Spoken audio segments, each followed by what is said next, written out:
Imagine a land where the map doesn't just show a country, but a continental transition. Where the Atlantic doesn't just meet the shore, it carves into ancient oceanic crust. Where the prairies roll like a slow golden tide toward a wall of limestone peaks.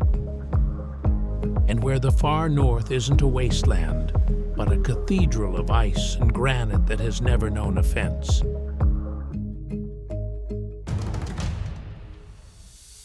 This is Canada. Not just the second largest nation on Earth, but a geography of extremes, forged by the slow collision of tectonic plates, polished by the brutal weight of the Laurentide ice sheet, and held together by a network of rivers that served as the original highways long before the first surveyor's stake was driven into the ground. Welcome to Era Trails, where we trade the checklist for the deeper story. Listening to the land to hear what it has been whispering across the eons. If you value travel that explores the why behind the where, consider subscribing. There is always a deeper trail to follow. In this documentary, we are tracing a path across the spine of the North, a route that refuses to stay in one biome for long. We'll begin on the rugged cliffs of Newfoundland, where the Earth's mantle sits exposed to the salt air, and move through the fortified stone history of Quebec. We'll cross the vast, sun-drenched plains of the interior to reach the jagged majesty of the Rockies, before finally stepping off the edge of the continent into the misty, ancient rainforests of Haida Gwaii and the subarctic wilderness of the Yukon. To understand Canada, you don't start with the flag or the cities. You start with the silence of the rocks, the roar of the Nahanni, and the enduring presence of the indigenous nations, the Mi'kmaq, Huron-Wendat, Anishinaabe, Blackfoot, Haida, and Dene, who have navigated these waters and named these peaks since time immemorial.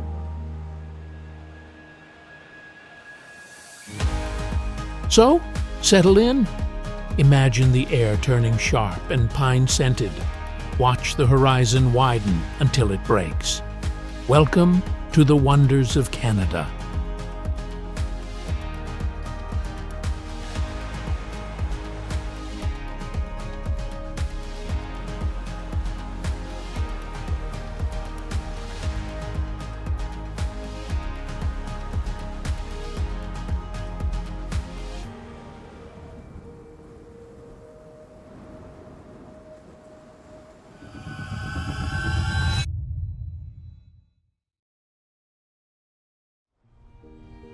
Our journey across the second largest nation on Earth begins at the eastern edge of the continent, where the land is a geological puzzle.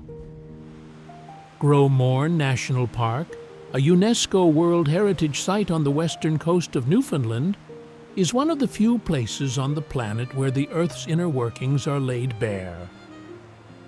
To understand this landscape, you have to look past the green of the forests and the blue of the fjords. You have to look at the stone itself. The park is defined by the Long Range Mountains, the northernmost extent of the same Appalachian chain that forms the spine of the eastern United States. But here, the mountains tell a more violent story, one of continental drift and the closing of the ancient Iapetus Ocean. Roughly 500 million years ago, the collision of tectonic plates forced a massive section of the ocean floor and the underlying mantle upward, thrusting it onto the continental crust. The most striking result of this upheaval is the tablelands. Standing in this part of the park, the temperature feels several degrees cooler as the wind whips across a barren orange plateau that looks like a fragment of Mars dropped into the North Atlantic. This is peridotite, rock from the Earth's mantle that is usually hidden miles beneath the crust. Because it is low in calcium and high in magnesium and toxic heavy metals, very little can grow here, leaving the stark, rusted geometry of the Earth's interior exposed to the salt spray and the shifting light.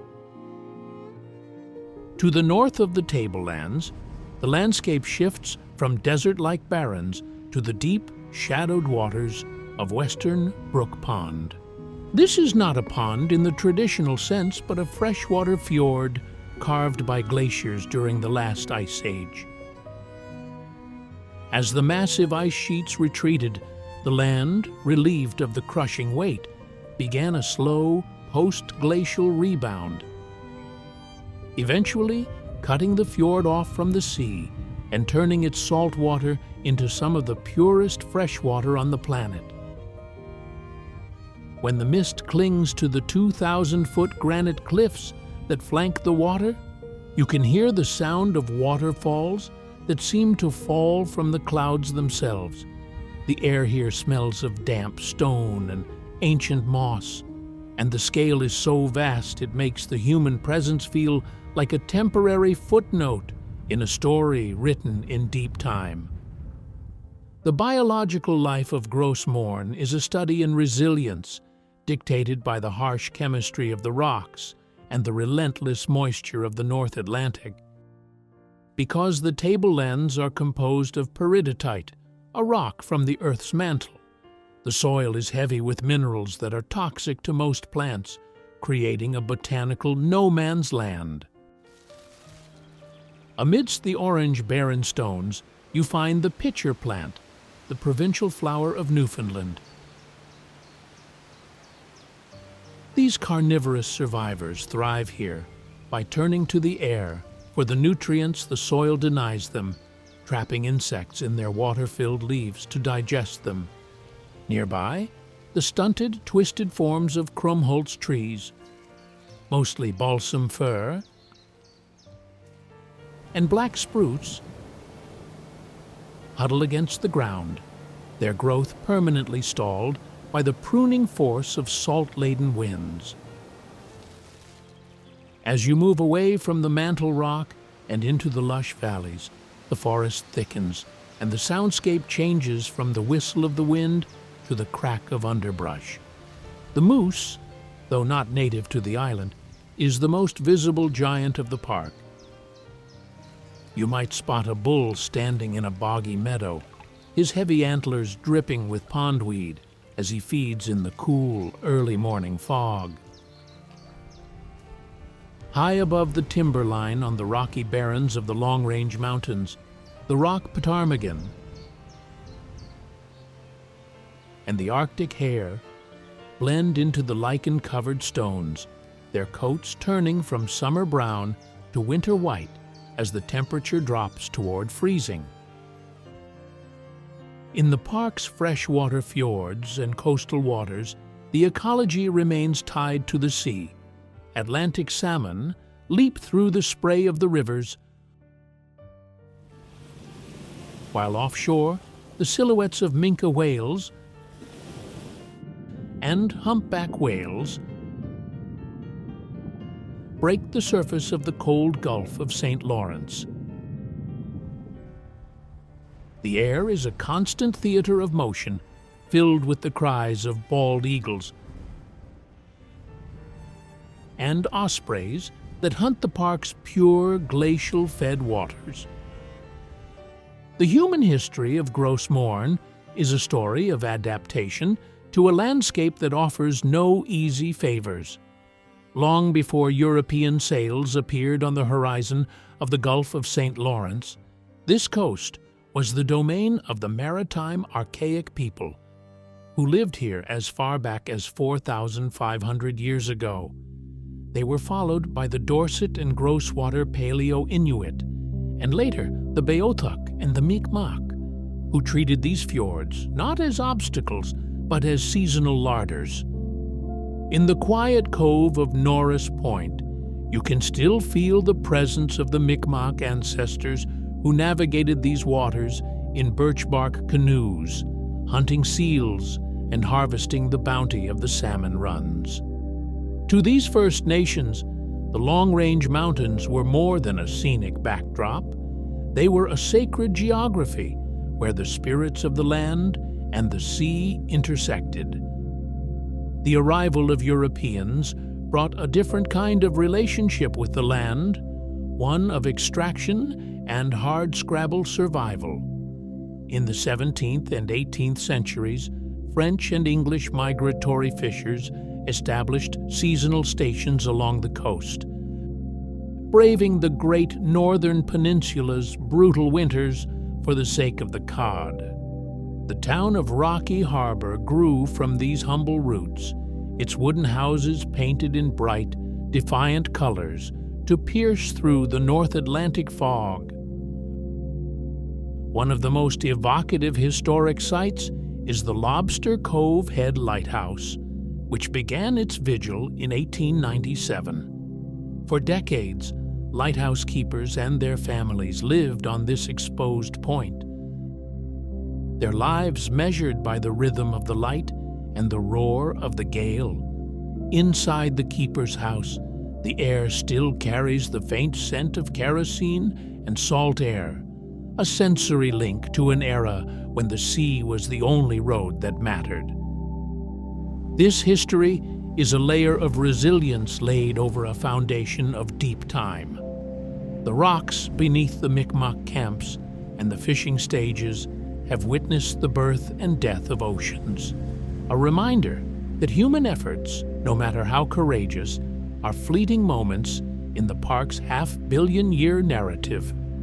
The culture of Gros Morne is inseparable from its isolation. It is a community forged in the salt spray of the North Atlantic, where the architecture is built to withstand rather than impress. The traditional outport style dominates the coastal settlements of Cowhead and Woody Point. These are functional, light-frame wooden structures, often perched on staddle stones or wooden pilings to keep them above the damp, rocky ground. The most iconic architectural form here is the Saltbox House, with its steep, asymmetrical roofline, designed to shed the heavy, wet snow of Newfoundland winters. These homes are painted in vivid primaries, deep reds, ochre yellows, and bright blues, originally a practical measure, so that fishermen could identify their homes through the thick coastal pea soup fog. In Woody Point, the historic Heritage Theatre stands as a testament to the region's cultural resilience. It is a simple wooden structure that serves as the heartbeat of the writers at Woody Point Festival, where the local tradition of oral storytelling and recitations continues to thrive. Music is the invisible architecture of the park. It is a blend of Irish, Scottish, and French maritime influences, often featuring the accordion, the fiddle, and the ugly stick, a homemade percussion instrument crafted from a mop handle and beer bottle caps. In the kitchens of Rocky Harbor, the kitchen party remains a vital ritual. It is a spontaneous gathering where the smell of toutons, fried dough, fills the air, and the temperature rises as neighbors crowd into the small, warm space to play tunes that have been handed down through generations. Even the local language has its own structure, a Newfoundland English that preserves archaic West Country English and Irish phrases.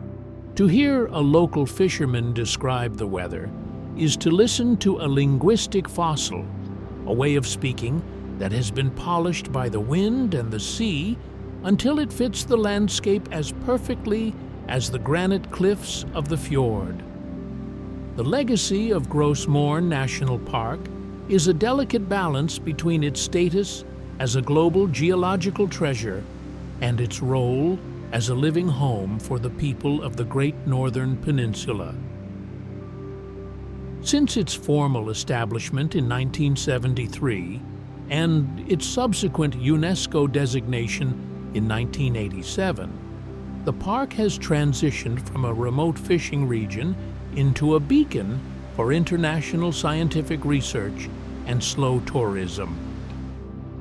However, this transition has not been without its friction. The creation of the park required the relocation of several small communities and restricted traditional practices like woodcutting and snaring, leaving a complicated emotional footprint in the local towns.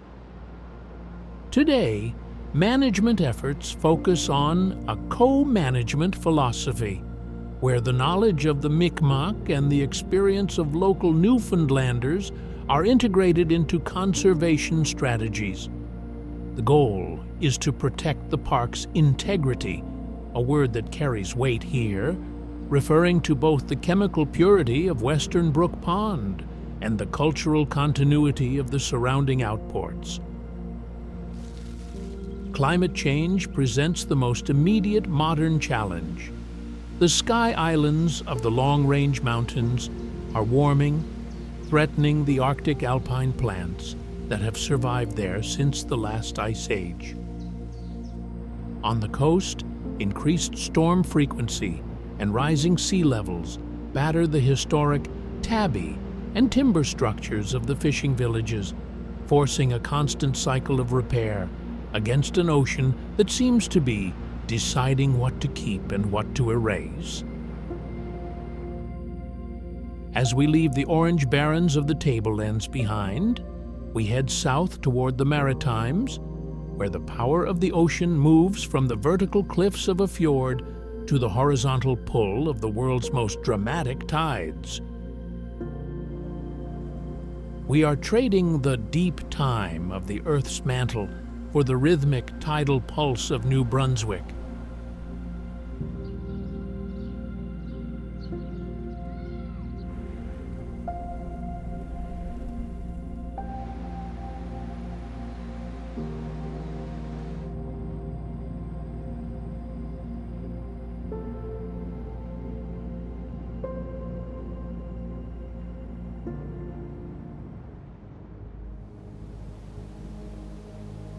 Leaving the vertical granite of Newfoundland, our route turns south toward the Maritimes, where the Atlantic stops behaving like a wall and starts acting like a tide. This is the Bay of Fundy, a funnel-shaped body of water between New Brunswick and Nova Scotia that hosts the highest tidal range on the planet. Here, the landscape is defined by the Rule of 12, a rhythmic surge where over 160 billion tons of seawater flow in and out of the bay twice a day, every day. The geology of the Bay of Fundy is a record of the Carboniferous and Triassic periods, a time when the supercontinent Pangaea began to rift apart. The most iconic expression of this rift is the Hopewell Rocks, also known as the Flowerpot Rocks.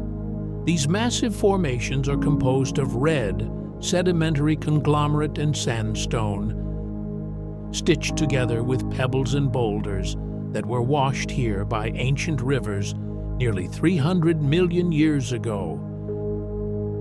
When you arrive at Hopewell Cape during low tide, the air is thick with the scent of salt and drying mud, and the temperature on the exposed seafloor is notably cooler than at the rim. You descend a series of stairs to walk on a bed of chocolate-colored silt that, just 6 hours earlier, was buried under 40 feet of water. The scale is disarming. The cliffs tower above you, carved into pillars, arches, and sea caves by the relentless hand of the tide. The rocks look like they are still deciding what to keep and what to erase, their bases narrow and undercut by the constant grinding of ice and water. Standing at the base of the Lover's Arch, you can hear the steady hush of the retreating water and the occasional clatter of stones shifting in the mud. It is a landscape in the middle of a time-lapse photograph, where solid ground is merely a temporary agreement between the sand and the sea. The human story of the Bay of Fundy is a narrative of people who learned to live by the clock of the moon. Long before the first European maps were drawn, the Mi'kmaq inhabited these shores, calling the bay Pescotomukati. Their oral traditions speak of Glooskap, a great spirit who created the massive tides by agitating the water with his paddle. To the Mi'kmaq, the red mud and the towering Flowerpots were not just geological curiosities, they were sacred landmarks in a territory where the sea provided a constant harvest of fish and medicine. In the 17th century, Acadian settlers arrived, bringing with them a sophisticated understanding of water management.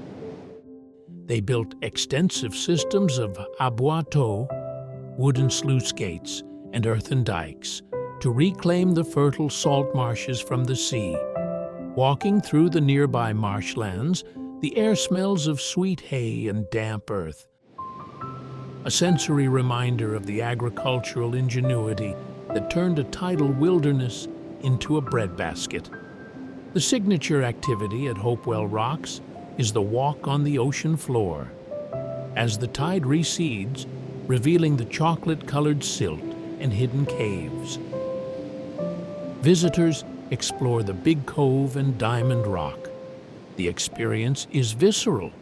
The mud squelches under your boots, and the temperature drops as you step into the shadow of a 40-foot sandstone pillar. It is a race against time. Park rangers monitor the water levels closely as the tide returns with the speed of a walking person, filling the narrow channels and transforming the walking paths into kayaking routes within hours. Leaving the red cliffs of New Brunswick, our journey turns northwest, crossing the border into Quebec. We are leaving the rhythmic pulse of the Atlantic for the fortified, stone-hewn history of the St. Lawrence River, moving from the hand of the tide to the shield of a walled city.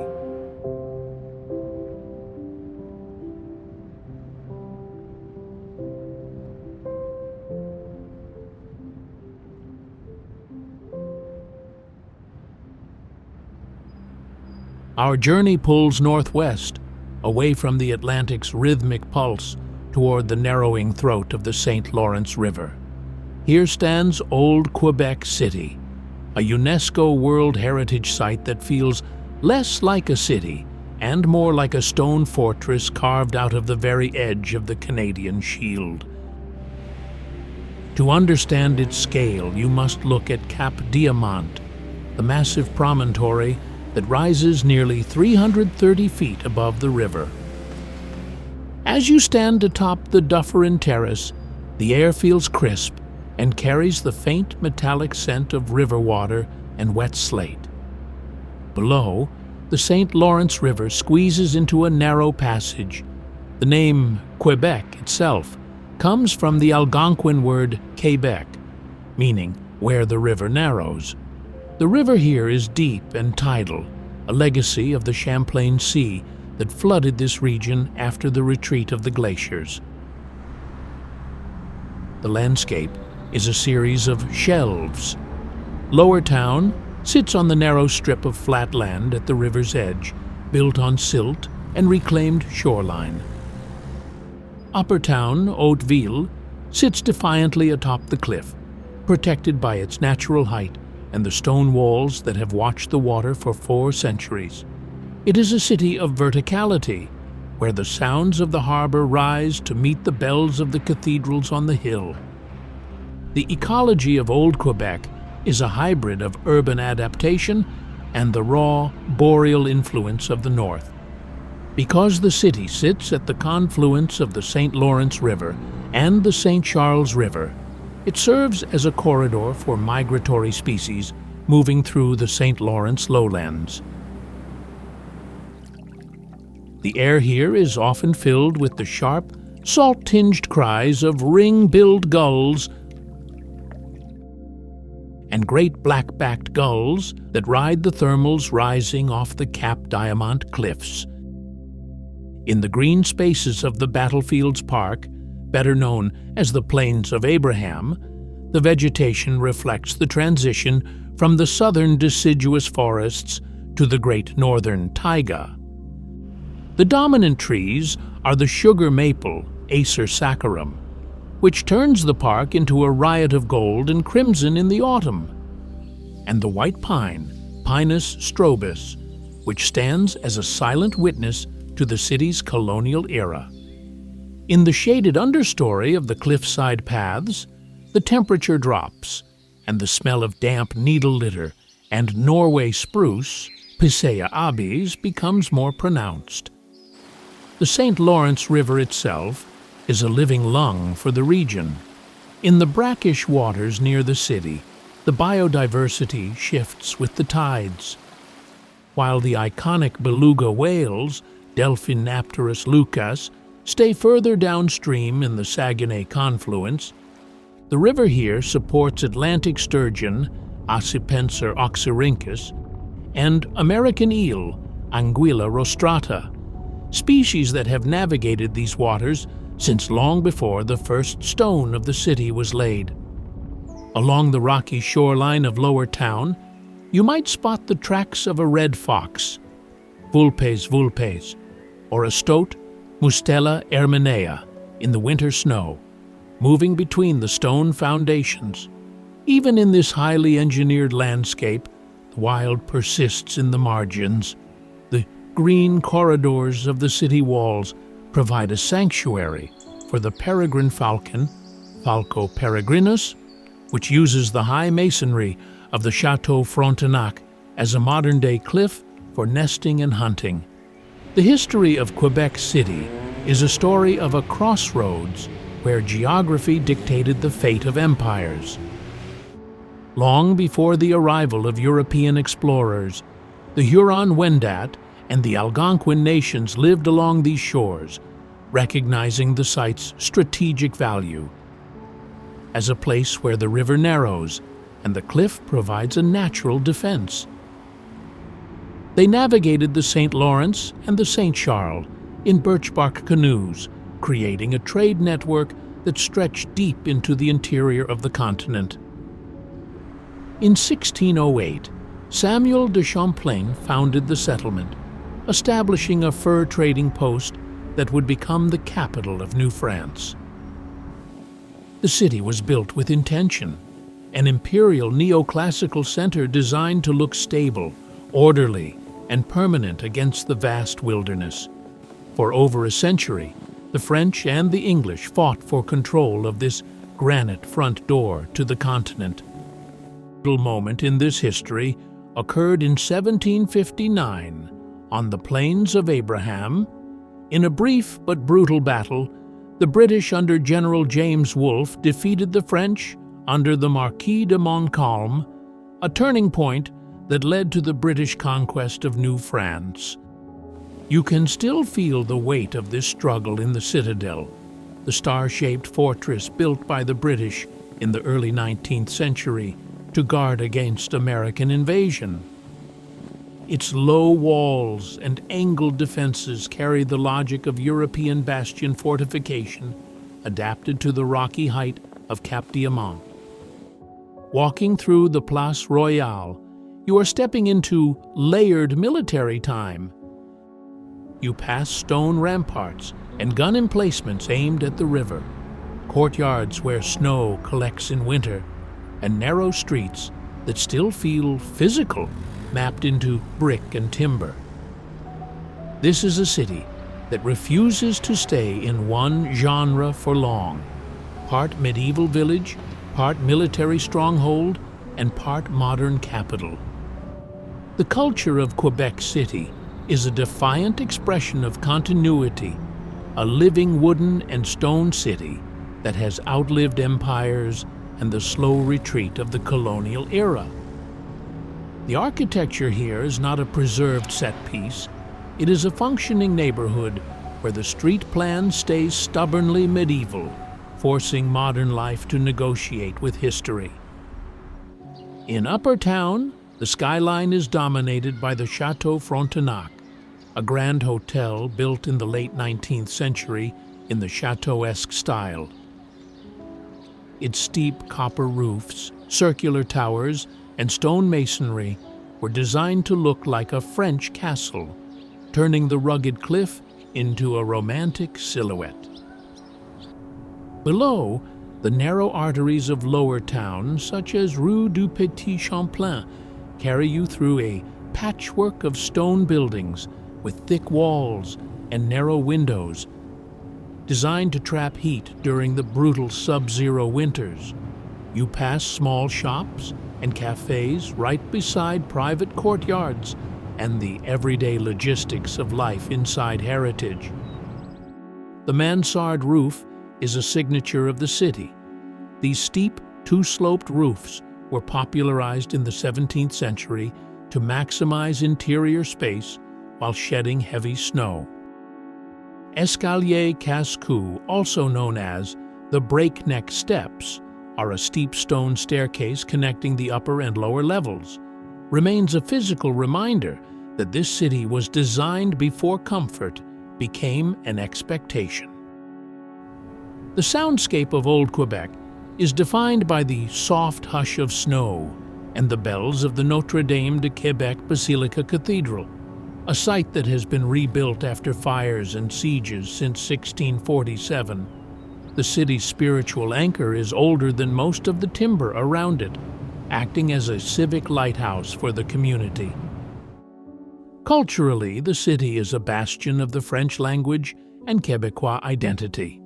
During the Winter Carnival, Carnaval de Québec, the city transforms into a stage for ice sculptures and traditional rituals, where the smell of caribou, a spiced wine, fills the air, and the kitchen party mentality moves into the streets.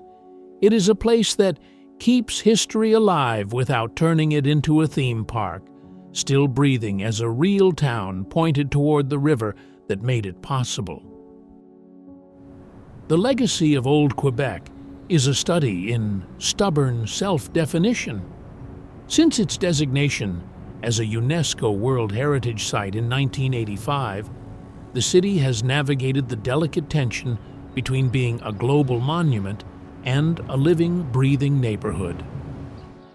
The neoclassical center is no longer just a seat of imperial power, but a symbolic heart of the Francophonie in North America, where the imperial neoclassical center remains a stable, orderly, and permanent anchor for modern Quebecois culture.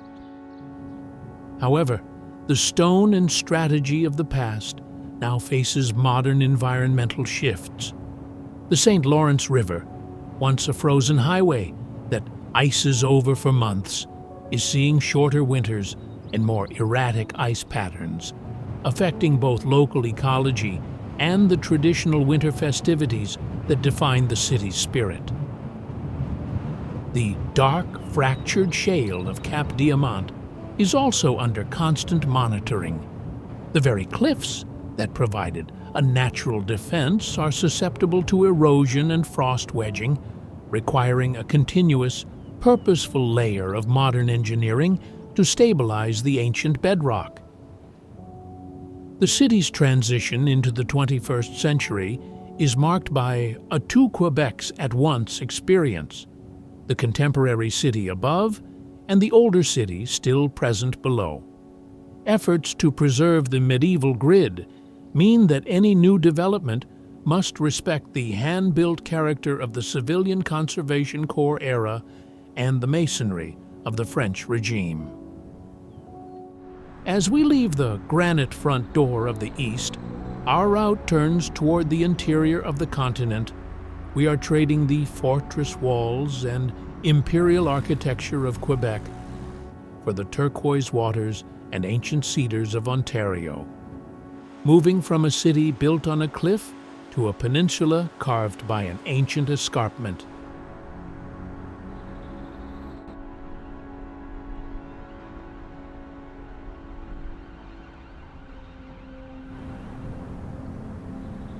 From the stone ramparts of Quebec, we cut westward into the heart of Ontario, where the Canadian Shield meets the limestone layers of the Great Lakes.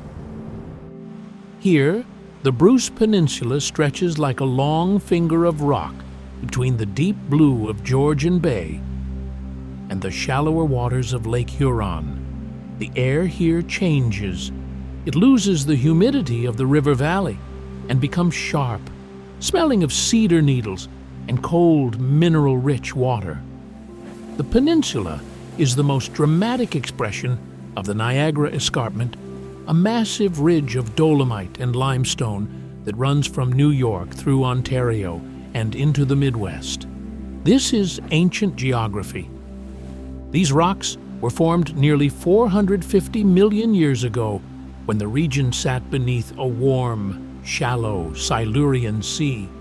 The white cliffs of the Bruce are composed of resistant Lockport dolomite, which has stood firm against the brutal weight of the glaciers while the softer shales beneath were carved away. Your first impression of Bruce Peninsula National Park is one of turquoise clarity that feels almost tropical, a water and stone paradox. At the grotto, a sea cave carved into the cliffside by thousands of years of waves. The water is so clear you can see the white boulders resting 20 feet below the surface. The temperature of the water remains architecturally quiet, a deep, biting cold that lingers even in the height of July. Walking along the cliff edges, the ground is a mosaic of fractured rock and moss, where the limestone seems to be still being rebuilt in real time by the wind and the spray. The human history of the Bruce Peninsula is a story of the Saugeen Ojibwe Nation, who have been the stewards of this land between the waters for millennia. To the Anishinaabe, the peninsula is not just a scenic park, but a sacred territory where the cedar trees, some over 1,000 years old, are considered living ancestors. These eastern white cedars, Thuja occidentalis, cling to the sheer cliff faces, their roots reaching into hidden voids in the limestone to survive the sub-zero winters. In the mid-19th century, the peninsula became a frontier of logging towns and fishing outposts.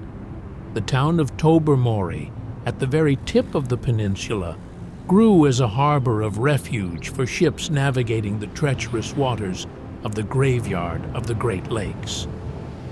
Today, the signature activity is taking a glass-bottom boat to Flowerpot Island, part of Fathom 5 National Marine Park. The flowerpots are iconic sea stacks that were formed through lateral erosion, where waves and ice carved away softer layers of rock, leaving top-heavy pillars that resemble massive stone vases. A popular activity here is shipwreck diving.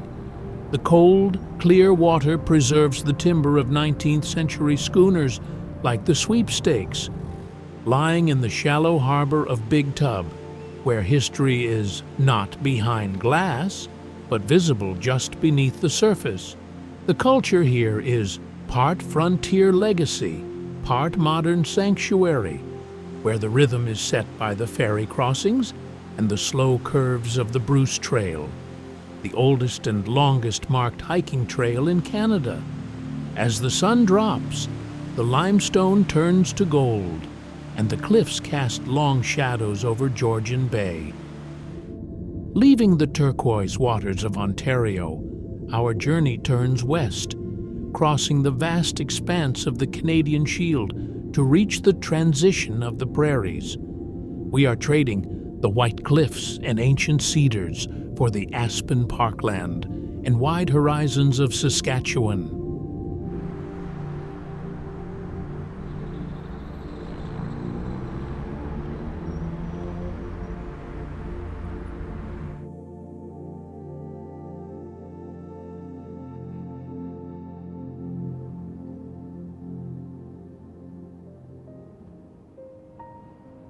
Leaving the turquoise rock of the Niagara Escarpment, our journey cuts across the massive, unyielding stone and enters the great central transition of the continent.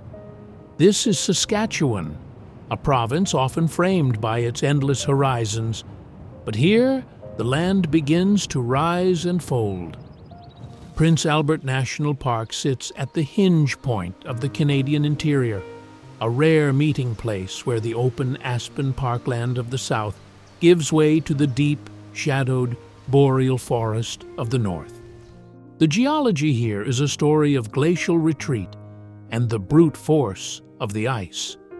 As the Laurentide ice sheet melted roughly 10,000 years ago, it left behind a landscape of river-cut chaos and kettle lakes, pockets of water trapped in the depressions carved by the ice. The air in the park changes as you move through these layers. It loses the dry heat of the prairie and takes on a steady, cool dampness that smells of spruce needles and peat.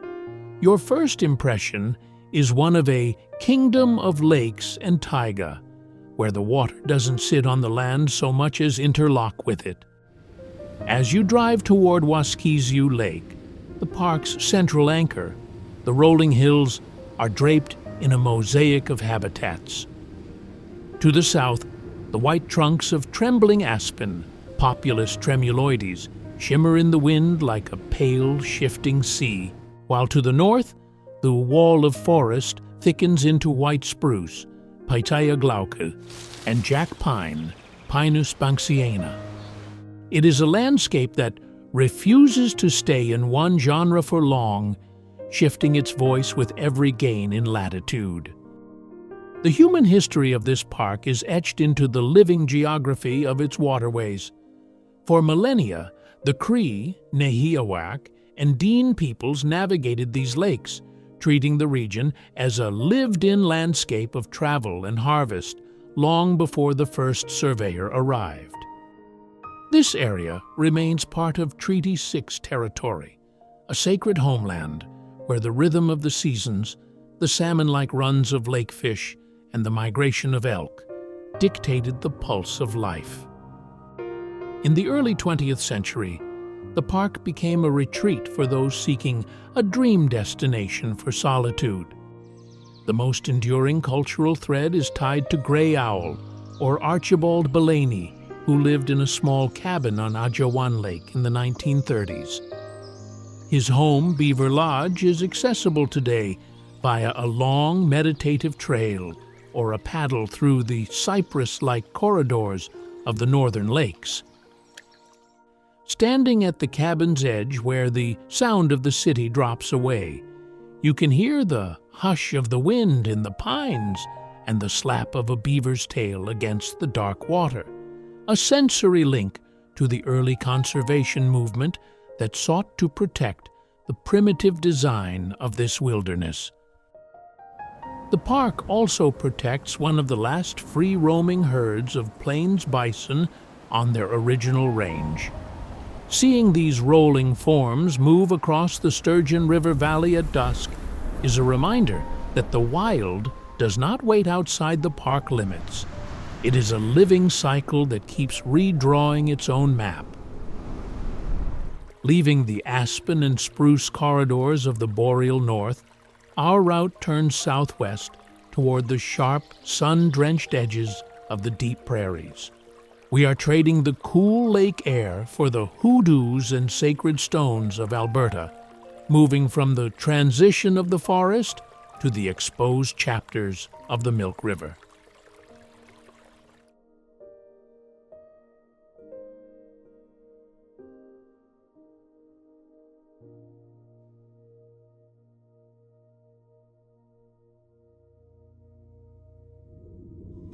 As we leave the lush, boreal transition of Saskatchewan, the land begins to flatten and bake under a wider sky. We are entering the Milk River Valley in the southern tip of Alberta, where the ground suddenly gives way to a labyrinth of stone that feels like an alien architecture. This is Writing on Stone / Áísínai'pi, a UNESCO World Heritage Site, where the geology is a visceral record of ancient seas and the slow, carving accent of the wind. The landscape is defined by its hoodoos, towering, mushroom-shaped pillars of sandstone that rise abruptly from the valley floor. These formations were born nearly 85 million years ago, during the Cretaceous period, when this region sat along the edge of a great inland sea. Layers of sand and silt were deposited in the delta, later compressed into the Milk River Formation. The wonder of this place is the result of differential erosion. The caps of the hoodoos are made of harder, resistant sandstone, which protects the softer, more vulnerable rock beneath from the rain and the meltwater. Over thousands of years, the wind and the Milk River have chiseled away at the valley, leaving behind these slender stalks of stone that look like they are still being edited by the elements. Walking through the coulees, the air is dry and carries the scent of sagebrush and hot dust. The temperature on the valley floor can be significantly higher than on the rim, reflecting off the pale stone walls and the cracked mosaic of the mud. It is a landscape that refuses to be soft-edged, where the raw, vertical lines of the rock provide the only shade in a world of sun and wind. The ecology of this place is a testament to survival in a rain-shadow landscape where the wonder is not found in lushness, but in the specialized biology of the northern Great Plains. The air here is thin and carries the sharp aromatic scent of prairie sauge, Artemisia ludoviciana, a plant that turns the sun-scorched earth into a silver-green haze. In the sheltered microclimates of the coulees, where moisture lingers near the Milk River, you find the plains cottonwood, Populus deltoides. Its flaring trunks and rustling canopy provide a rare, tunnel-like forest amidst the exposed stone. Beneath these giants, the ground is often guarded by the prickly pear cactus, Opuntia polyacantha, which turns the arid slopes into a gallery of yellow blooms in early summer, proving that even a scarred landscape can produce delicate life. The wildlife here is built for heat and stealth. This is the northernmost territory of the prairie rattlesnake, Crotalus viridis. You might not see it, but you will hear the dry, rhythmic warning of its rattle, a sound that feels older than the state itself, vibrating from the shaded crevices of the hoodoos. High above the ridgelines, the thermals are patrolled by the golden eagle, Aquila chrysaetos, and the ferruginous hawk, Buteo regalis, predators that use the sheer sandstone walls as viewpoints that make the entire crater feel like a world unto itself. Along the river edges, the soundtrack narrows to the call of the rock wren, Salpinctes obsoletus, which builds its nest using small stone fragments, a literal sea life turned into shelter architectural strategy. In the cooler hours of the morning, pronghorn Antilocapra americana can be seen moving like slow shadows across the sagebrush plains, their speed a relic of an ancient world where ghosts of the Pleistocene still dictate the pace of survival. The history of Áísínai'pi is not contained within books. It is etched directly into the vertical faces of the sandstone. To the Blackfoot Confederacy, or the Áísínai'pi, this is the most sacred landscape on the Great Plains, a place where the spirits of the ancestors reside within the stone. The name Áísínai'pi translates to "it is pictured" or "it is written," and for thousands of years, the Blackfoot people have come to these coulees to record their visions, their battles, and their connection to the divine. Walking along the cliff edges, you encounter the largest concentration of First Nations rock art in the North American plains.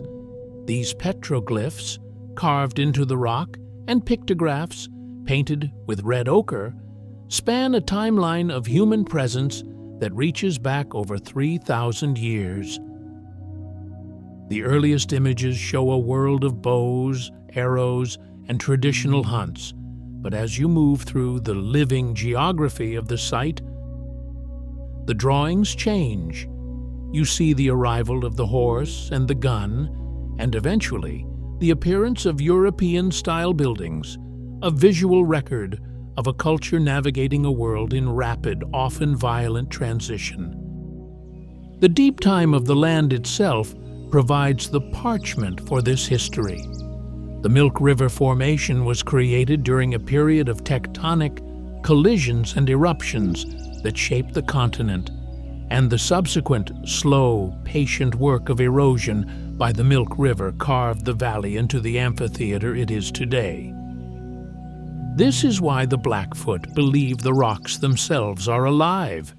They have witnessed the birth and death of oceans and the movement of time that does not stay in one genre for long. The air in the coulees stays still, and the sound of the city drops away, replaced by the quiet pressure of standing in a place where history is not behind glass, but a physical presence in the bricks and the streets of the natural world.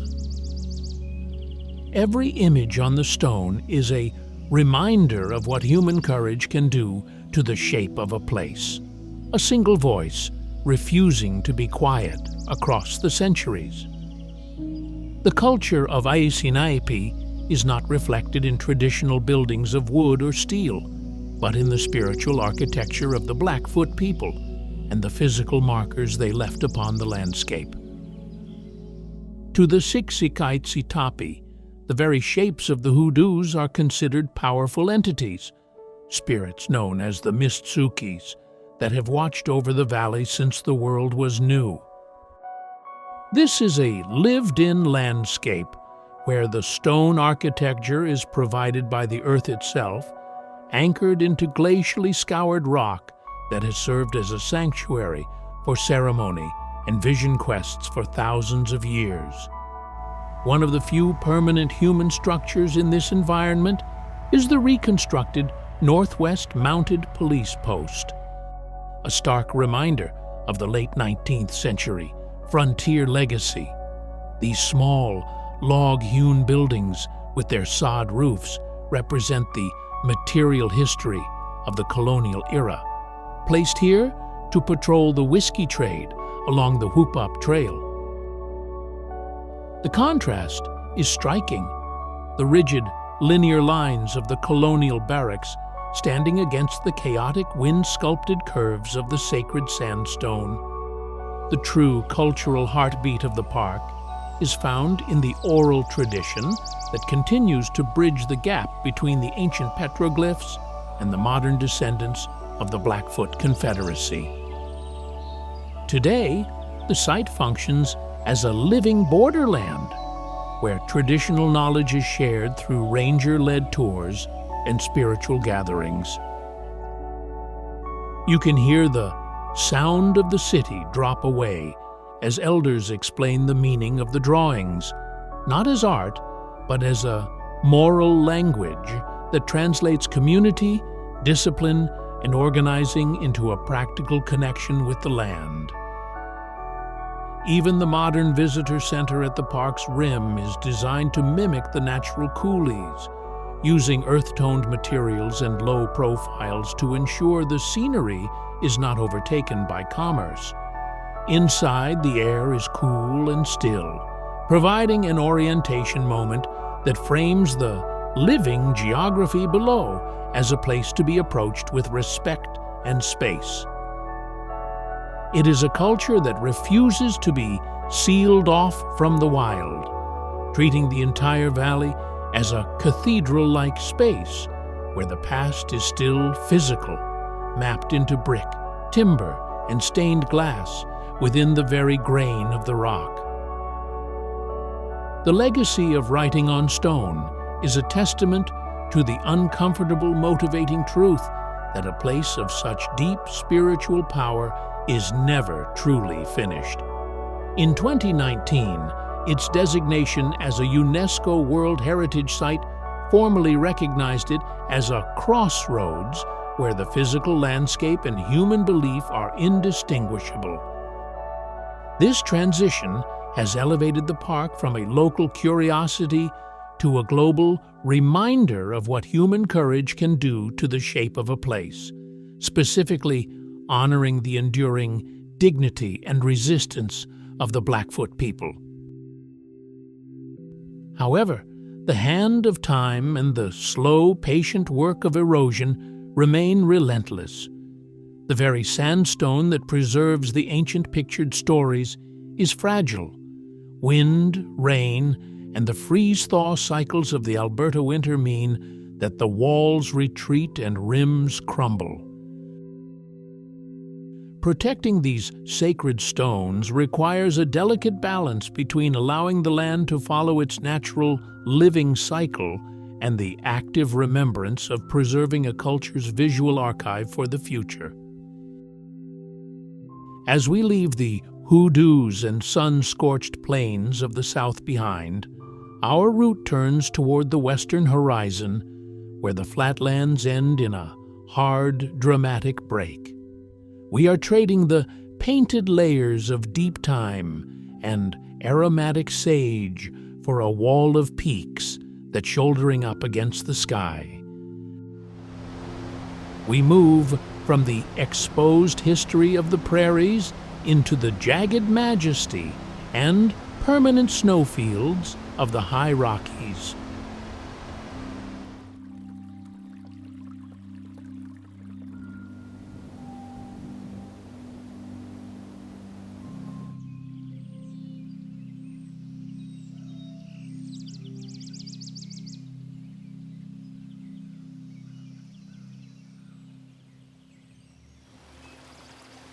Leaving the baked sandstone of Áísínai'pi behind, the horizon begins to heave and buckle until the plains end in a hard, dramatic break.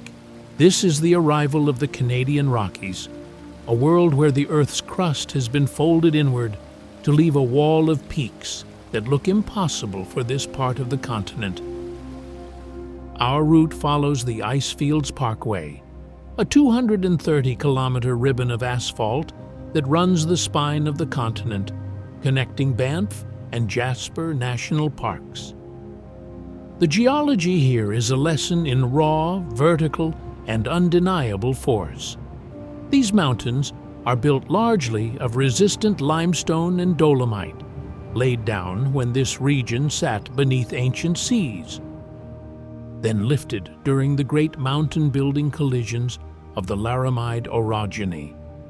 The peaks are sharp and clean-lined, carved by water and ice into steep bluffs and near-perpendicular slopes that reveal the grain of the rock. At the center of this corridor sits the Columbia Icefield, a vast, high-altitude reservoir of ice that straddles the continental divide. The air here is thin and architecturally quiet, often 10 degrees colder than in the valleys below. This is the headwaters of the continent. Meltwater from this ice field flows toward 3 different oceans: the Atlantic, Pacific, and Arctic. As you stand before the Athabasca Glacier, you are looking at a living remnant of the last ice age, a massive tongue of ice that continues to polish the bedrock and drag boulders like sandpaper across the valley floor. The landscape is a constant contrast between the still water of legacy in the glacial lakes and the thunder of the rivers finding the weak line in the stone. The ecology of the high Rockies is a story of vertical layers, where every 100 meters of elevation gain acts like a journey hundreds of kilometers to the north. In the deep valley floors, the air is heavy with the scent of subalpine fir, Abies lasiocarpa, and Engelmann spruce, creating a dense green cathedral that muffles the sound of the nearby glacial streams.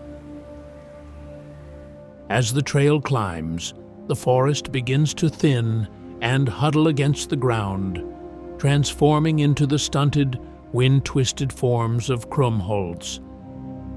In the open alpine meadows above the tree line, the ground is a mosaic of hardy survivors. You will find the white mountain avens, Dryas octopetala, which turns the rocky slopes into a carpet of cream-colored blooms in the short summer window. These high-altitude pockets stay moisture-rich from the lingering snow, supporting delicate flora that has persisted since the last ice age. The wildlife here moves with a quiet authority through the terrain. The grizzly bear, Ursus arctos horribilis, is the ruling presence of the park, often seen in the spring digging for glacier lily bulbs in the subalpine meadows. High on the near-perpendicular slopes of the limestone cliffs, the mountain goat, Oreamnos americanus, moves with a physics-defying calm, its white coat stark against the dark, fractured stone. Along the Icefields Parkway corridor, you may encounter the woodland caribou, Rangifer tarandus caribou, a species that relies on the old-growth stands and lichen-rich forests of the high country. In the airspace over the glaciers, Clark's nutcrackers, Nucifraga columbiana, ride the cold air and open water thermals, their sharp calls echoing off the canyon walls. The lakes themselves, like Peyto and Moraine, are tea-dark or turquoise due to rock flour, fine glacial silt that turns the water into a literal second sky of reflection.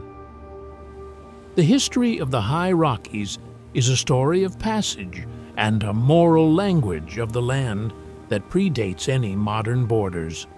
Long before the Icefields Parkway was a ribbon of asphalt, these valleys and passes were navigated by the Stoney Nakoda, Tunaxa, and Secwepemc peoples. They treated the mountains as a sacred geography, a place for hunting, gathering, and spiritual refuge. To the Stoney Nakoda, the peaks were not just scenic backdrops, but living entities that dictated the rules of survival in the high country. The deep time of the landscape is visible in the very geometry of the mountains. The limestone walls of Mount Athabasca and Mount Edith Cavell were formed over 500 million years ago at the bottom of a tropical sea, later thrust upward by tectonic collisions and eruptions. This geological history is raw and undeniable, written in layers of fossil-bearing stone that was once underwater and is now thousands of feet above sea level. In the late 19th century, the frontier legacy shifted toward exploration and industry. The arrival of the Canadian Pacific Railway in the 1880s changed the pace of the mountains, turning remote frontier outposts like Banff and Jasper into destinations for early tourism. This was the era of the Alpine Club of Canada, when climbers and scientists began to map the glaciers and summits with a persistence and careful work that mirrored the early explorers of the American West. Through the 1930s, the Great Depression shaped the park's modern infrastructure through the work of relief projects similar to the Civilian Conservation Corps. Hundreds of men labored to carve the original Icefield Road, building the stone bridges and overlooks that still frame the view today.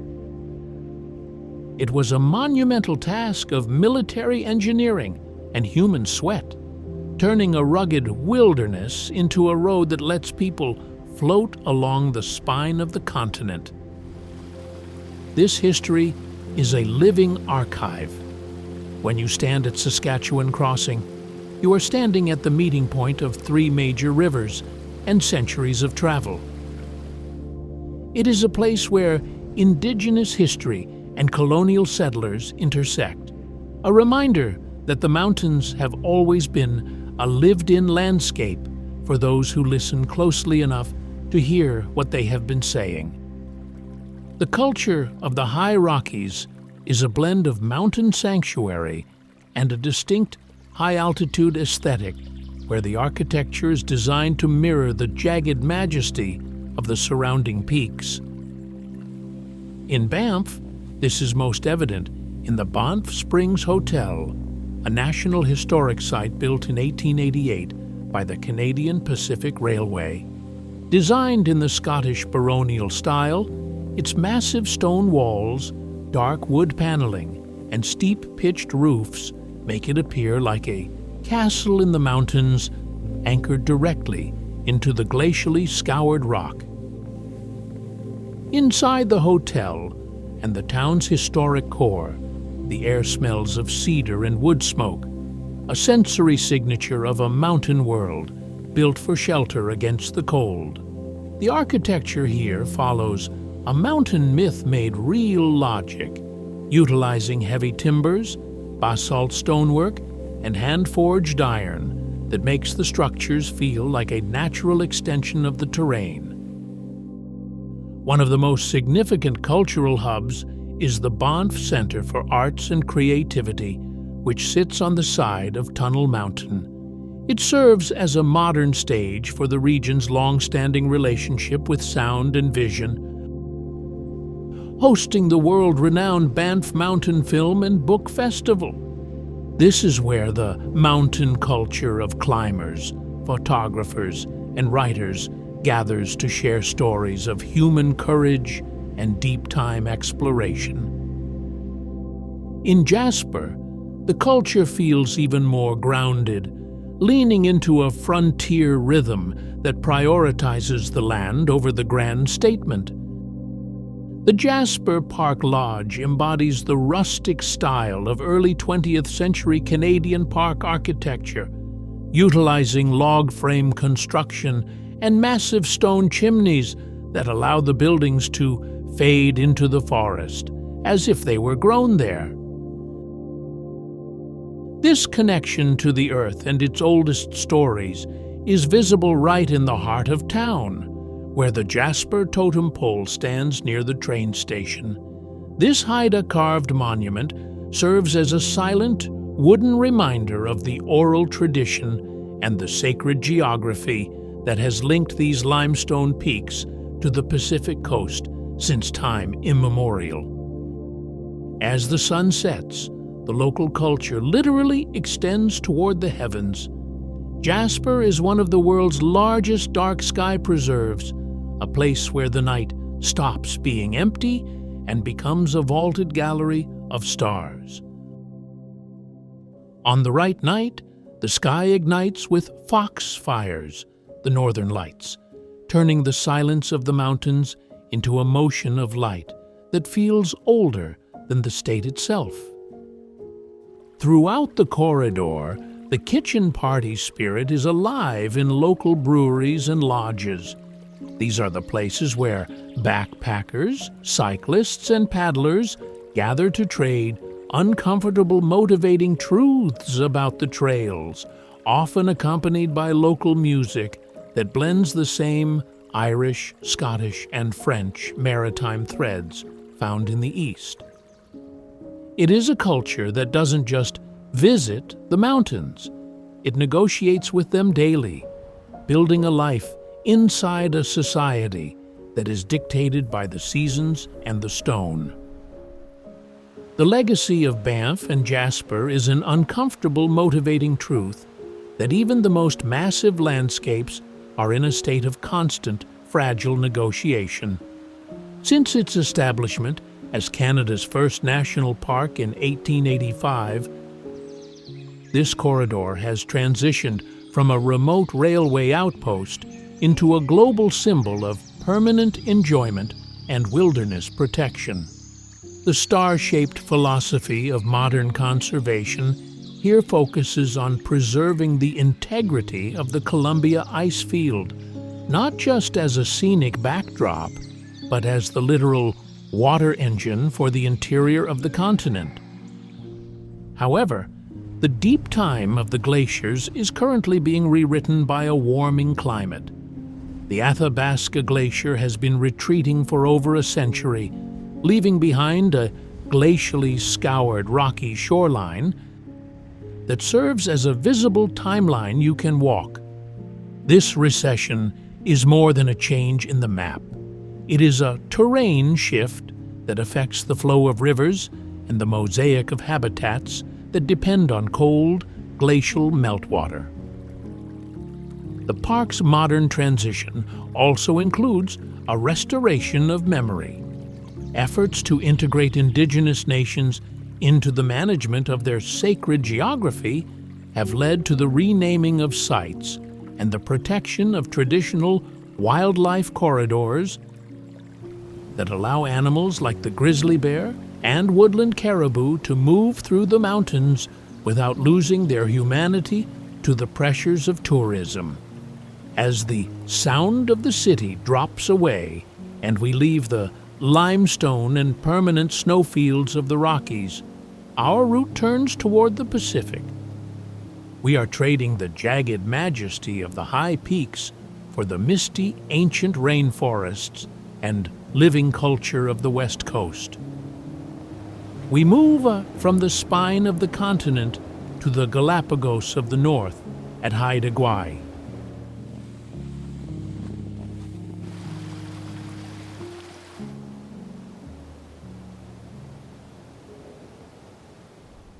Leaving the vertical limestone and permanent ice of the Rockies, our journey carries us to the very edge of the continental shelf. This is Haida, Gwaii, an archipelago of roughly 150 islands, formerly known as the Queen Charlotte Islands. Sitting nearly 100 kilometers off the west coast of British Columbia, often called the Galapagos of the North, this is where the continent lets the ocean rewrite the rules. The geology here is a story of isolation and deep time endurance. During the last ice age, when much of North America was buried under kilometers of ice, portions of these islands remained ice-free. This refugium allowed ancient plants and animals to survive and evolve independently, creating a landscape that feels young by Earth standards, but old enough to feel eternal. The islands are built on the Queen Charlotte Fault, a major tectonic boundary where the Pacific Plate slides past the North American Plate. This fault line creates a landscape of raw, vertical, and undeniable contrast. The western edge of the archipelago drops into the abyss of the Pacific, while the eastern shorelines transition into wide tidal flats and sea-battered skerries. When you land at Gwaii National Park Reserve, National Marine Conservation Area, and Haida Heritage Site, the air is thick with the scent of salt, decaying kelp, and damp cedar. The temperature is meditative and grounded, moderated by the warm Kuroshio current. Here, the shoreline is a moving gallery of bleached driftwood and dark volcanic rock, where the solid ground is a temporary agreement between the sand and the water. It is a place where erosion creates sculpture, and every tide edits the map of the coast. The ecology of Haida, Gwaii is a mosaic of habitats stitched together by water levels and seasons. Because portions of these islands remained ice-free during the last glaciation, the archipelago has become a habitat machine for unique subspecies found nowhere else on Earth. The air here is a constant contrast between the heavy, oxygen-rich damp of the interior and the sharp, salt-laden wind of the open coast. In the heart of the maritime forest, The canopy is dominated by the Sitka spruce, Picea sitchensis, and the western red cedar, Thuja plicata. These giants form an architecture of live oaks and evergreens that feels like a cathedral of filtered green light, where curtains of moss turn the light green and slow. Beneath this canopy, the forest thickens with an understory of salal, Gaultheria chalan, and sword ferns, Polystichum munitum, creating tunnel-like trails that muffle footsteps. The wildlife here carries a ruling presence and a quiet authority.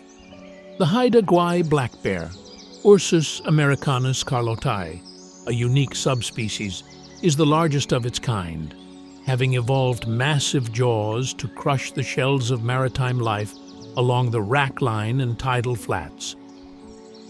Along the moving shoreline, you may spot the river otter, Lontra canadensis, breaking the surface of the tea-dark brackish water.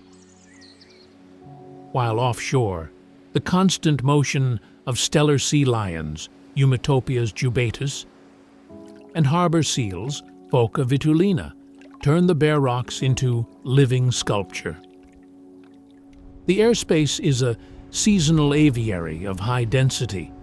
Bald eagles, Haliitis leucocephalus, are a ruling presence, their silhouettes built for wind and distance as they patrol the uninterrupted beach. In the cypress corridors of the coastline, look for the tufted puffin, Fratercula curata, and the ancient murrelet, Synthliberamphus antiquus, species that look like they belong to the stone itself. The wonder of Haida Gwaii is this living cycle, a place where the life inside the scar of the rugged coast thrives through a magnetic handshake between the deep ocean and the ancient woods.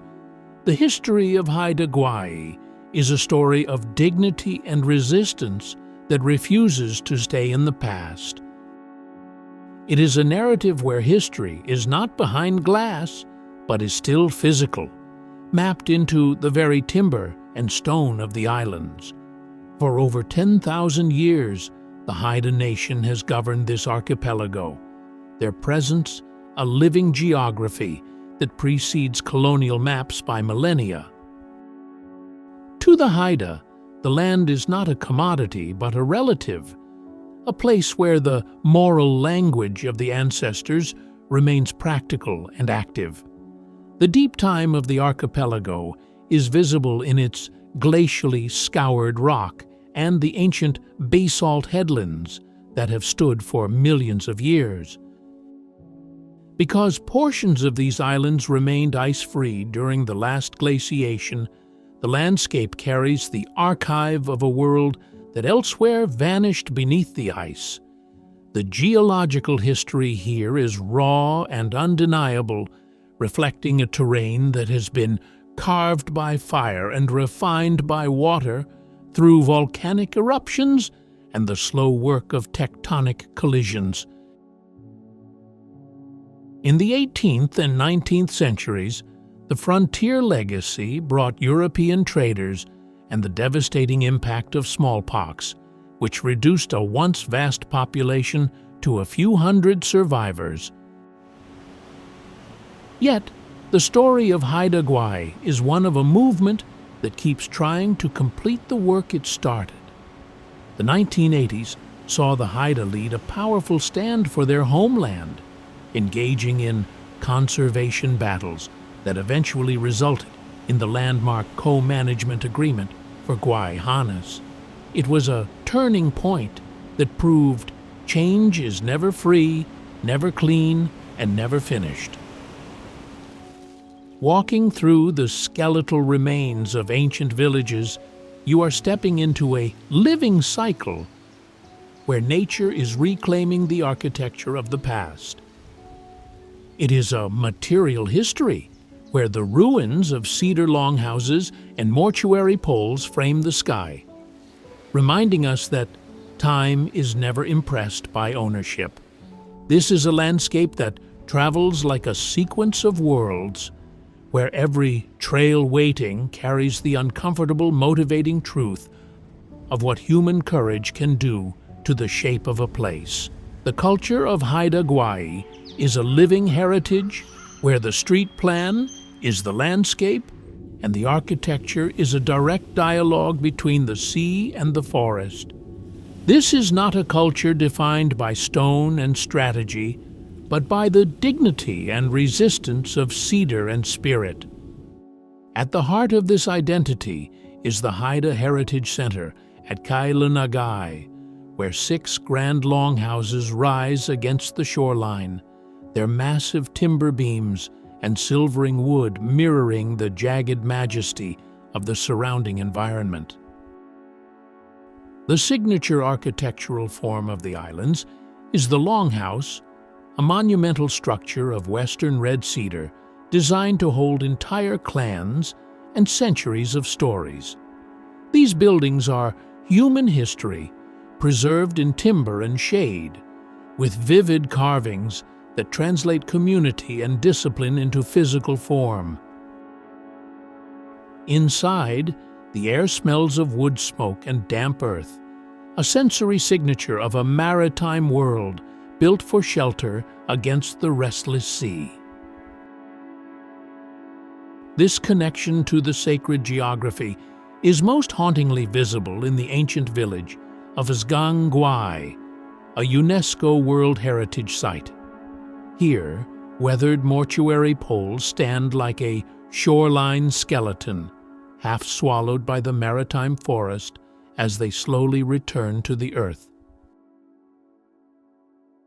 They are wealth reduced to geometry, carrying the oral tradition and the sacred geography of the Haida people into the present tense, proving that time is never impressed by ownership.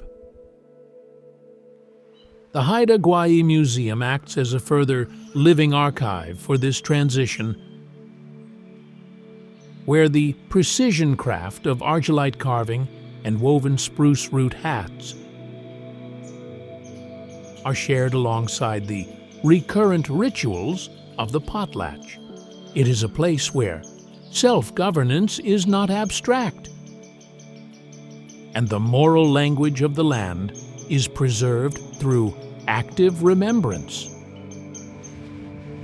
The soundscape of the islands is defined by the soft hush of the wind in the cedars and the rhythmic beat of the drum, a layering of time and cultural resilience that ensures the past remains physical, mapped into timber and stained glass within the very grain of the islands.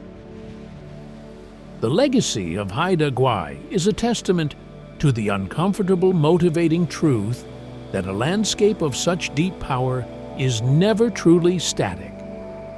Since the landmark conservation battles of the 1980s, the archipelago has transitioned from a site of colonial extraction into a global model for reclaiming the narrative. The co-management of Gwaii is not just a policy, it is a star-shaped philosophy of mutual respect, ensuring that the living geography of the islands is protected by those who have the longest memory of its natural defense. However, the hand of time and the slow, patient work of erosion remain relentless on these exposed shores. As sea levels rise, the moving shoreline is under constant negotiation, threatening the skeletal remains of ancient villages and the delicate refugium of inland habitats. Protecting this Galapagos of the North requires a balance between allowing the land to follow its living cycle and the active remembrance of a culture that refuses to be sealed off from the wild. As we leave the misty rainforests and sacred cedar of the Pacific edge, our transcontinental loop begins its final turn back toward the east. We are trading the salt-laden wind and maritime totems for the subarctic tundra and iron-rich stone of the far north. We move from the end of the shelf to the edge of the world, at Churchill.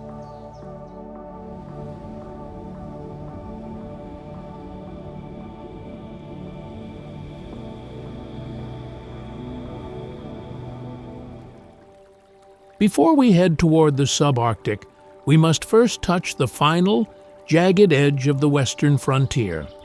Pacific Rim National Park Reserve sits on the rugged west coast of Vancouver Island, a place where the insular mountains meet the relentless energy of the open Pacific Ocean.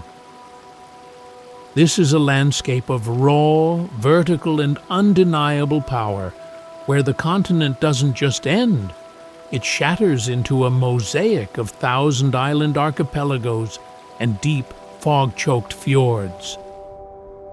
The geology here is defined by the Wrangellia terrane, a massive block of volcanic and sedimentary rock that collided with North America millions of years ago. The shoreline is a moving gallery of dark basalt and igneous rock, glacially scoured and hammered by winter storms that carry the fetch of the entire ocean. The geological history is written in the jagged majesty of the sea stacks and the cracked mosaic of the tidal pools, where the solid ground feels like a temporary agreement between the tide and the stone. When you stand on Long Beach, the air is thick with salt-laden wind and the fine hanging mist of the marine layer. The temperature is architecturally quiet, a steady, damp cool that never truly leaves the skin. Your first impression is one of limitless scale, where the uninterrupted beach stretches toward a horizon that feels like the end of the shelf. It is a place where erosion creates sculpture, and the slow, patient work of the waves continues to edit the map of the coast in real time. The ecology of the Pacific Rim is a habitat machine powered by the immense humidity of the coastal temperate rainforest. This is one of the rarest ecosystems on Earth, a cathedral of green where the forest thickens to a density that feels almost subterranean. The air is a constant contrast of salt spray and the heavy, sweet rot of the forest floor, a sensory signature of a world that is still being built by the rain. The canopy is dominated by the Sitka spruce, Picea sitchensis, a tree that has evolved a natural defense against the salt air, and the western red cedar, Thuja plicata, whose roots reach into hidden voids of the nutrient-rich soil. Beneath these giants, the understory is a mosaic of salmonberry and devil's club, creating a tunnel-like environment where the light turns green and slow. The wildlife here carries a ruling presence that bridges the gap between the land and the deep water. The gray whale, Aschrictius robustus, is the spirit of the coast, passing by these shores in a seasonal migration that is one of the longest of any mammal. Closer to the rack line, you may find the coastal wolf, a specialized predator that has negotiated with the tide, hunting for seafood and swimming between the thousand-island archipelagos. In the tidal pools, the ecology becomes wealth reduced to geometry. You'll find the ochre sea star, Pisaster ocratius, and giant green anemones, Anthopleura xanthogrammica, organisms that look like sea life turned into stone until the tide returns. The airspace is patrolled by the bald eagle and the tufted puffin, species that use the near-perpendicular slopes of the offshore islands as viewpoints that make the entire coastline feel like a world unto itself. The history of the Pacific Rim is a narrative of dignity and resistance, anchored in the deep time of the Newfoundland people.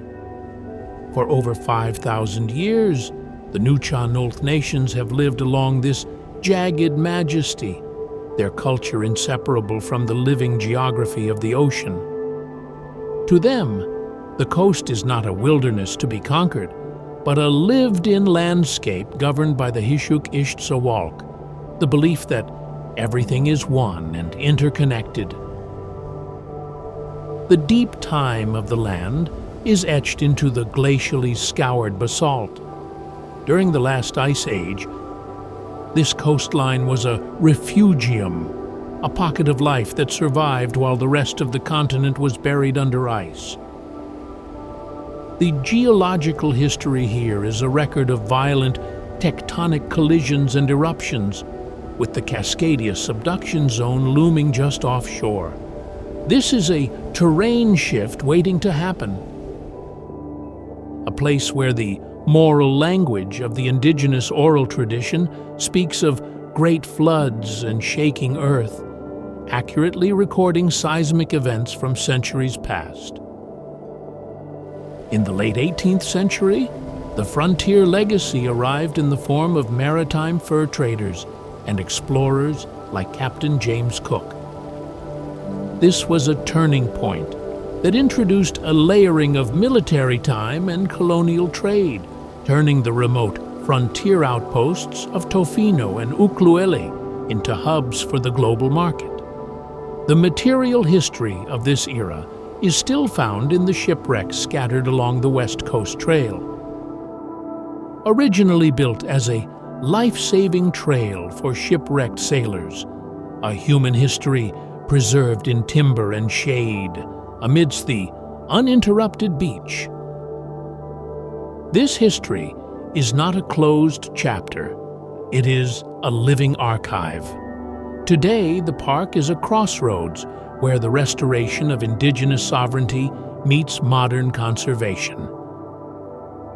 It is a movement that keeps trying to complete the work it started, ensuring that the sacred geography of the Nuu-chah-nulth remains a moral language that translates community and discipline into a sustainable future for the maritime forest. The culture of the Pacific Rim is defined by a magnetic handshake between the ancient cedar forests and the surging power of the Pacific. It is a world where the architecture isn't meant to dominate the landscape, but to shelter within it.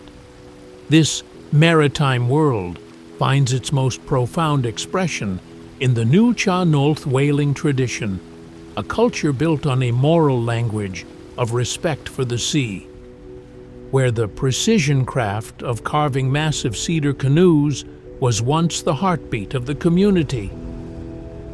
In the modern villages of Tofino and Ucluelet, the architecture reflects a mountain myth made real in a coastal context. You see a patchwork of cedar-shingled buildings, heavy timber framing, and wide glass walls designed to capture the misty green light of the rainforest. It is a rustic style that mirrors the jagged majesty of the shore, utilizing materials that weather into a silver-gray patina, allowing the human street plan to fade into the forest. This material history is perhaps most visceral along the West Coast Trail. Originally carved out as a life-saving trail for shipwrecked sailors along the graveyard of the Pacific, it has transitioned into a modern ritual of passage for hikers. As you move through its timber and shade, you pass the rusting remains of telegraph lines and abandoned donkey engines that are slowly being swallowed by the living cycle of the forest, a reminder that the land always reclaims its own. In recent decades, a new layer has been added to this frontier legacy through the surfing subculture of Long Beach. This has created a recurrent ritual of its own, a society that lives by the swell and the tide, adding a modern, persistent energy to the salt-laden wind.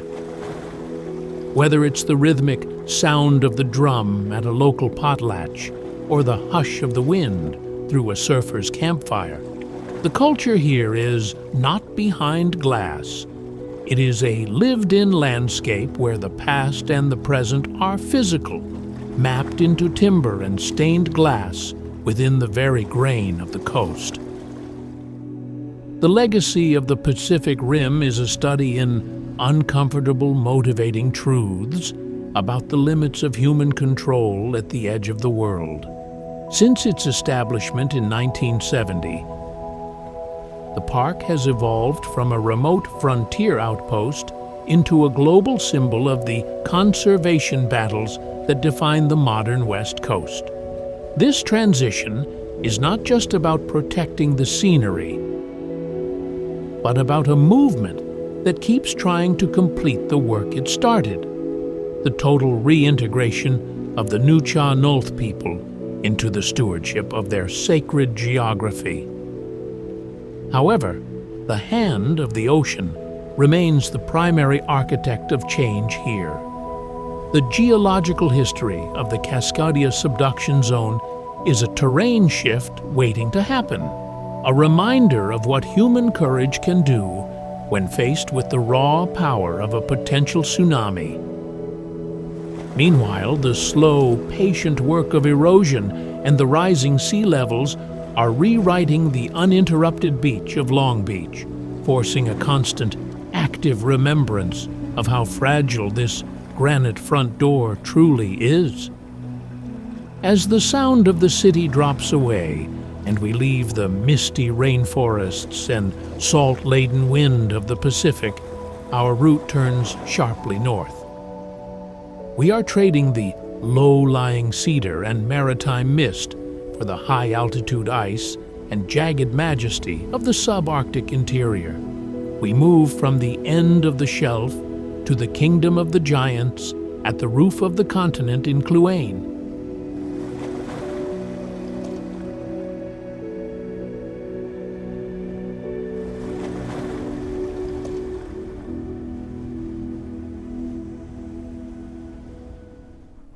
Leaving the mist of the Pacific behind, we move into a landscape that feels like the nuclear core of the mountain world. Kluane National Park and Reserve is home to the St. Elias Mountains, the highest coastal range on Earth. This is a world of raw, vertical, and undeniable superlatives containing Mount Logan, Canada's highest peak, and the largest non-polar ice field in the world. The geology here is a story of continental collision that is still actively unfolding. The Pacific Plate is relentlessly pushing against the North American Plate, thrusting these peaks upward, even as the hand of erosion tries to tear them down. This terrain shift has created a landscape where the mountains don't just sit on the horizon, they dominate the sky. Below the peaks lies a frozen archive of deep time. The massive ice fields, some over a kilometer thick, feed glaciers like the Lowell and the Donjek. These are rivers of ice that act as the landscape's primary architect, carving near perpendicular slopes and wide U-shaped valleys.